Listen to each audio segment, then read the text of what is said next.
So secondary data is data previously collected for any purpose other than the one at hand. In the future, we may need data in regards to something very specific and particular that may not have been done yet. However, by looking at the secondary data that's already out there, it may help us to very quickly build up data that we can then analyze and convert to information. So data sources can include internal corporate information. This is the information or reports that our company has been generating over the last few years. Government agencies. There are several government agencies that have information about various things.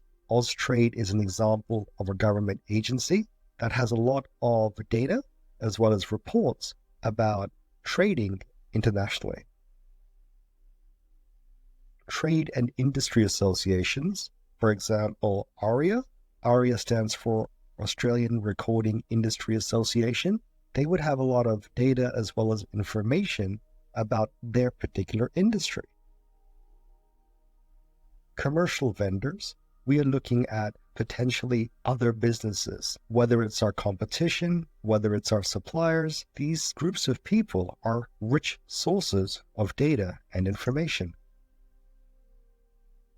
Business periodicals, for example, business magazines like BRW, which stands for Business Review Weekly, and they would have lots of interesting articles which may give us further insights.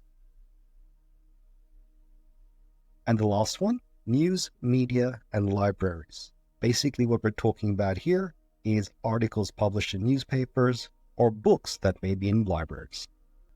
So the advantages, it does save time and money if it's on target.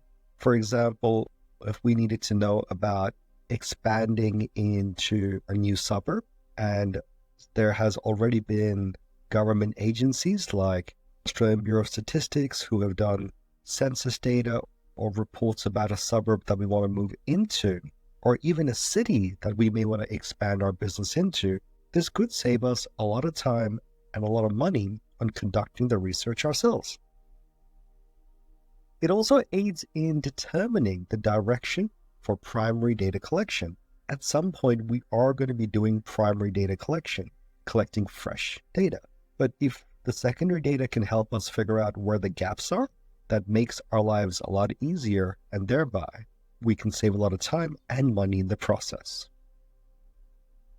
Secondary data also helps to pinpoint the kinds of people to approach. So potentially we can see who was interviewed or who was surveyed in the past to get an understanding of who we need to talk to in the future. Secondary data serves as a basis of comparison for other data as well. However, the disadvantages may not be on target with the research problem, and quality and accuracy of data may pose a problem as well. Imagine we're about to conduct some research.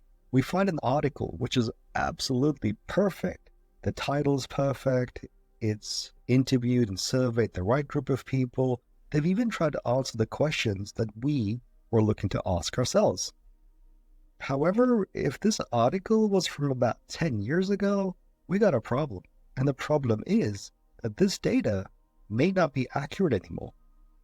However, it still does give us an indication of maybe the kind of questions we should ask, as well as help us to plot the trend in terms of what was it like before, what is it like today, and therefore what it could potentially be like in the future.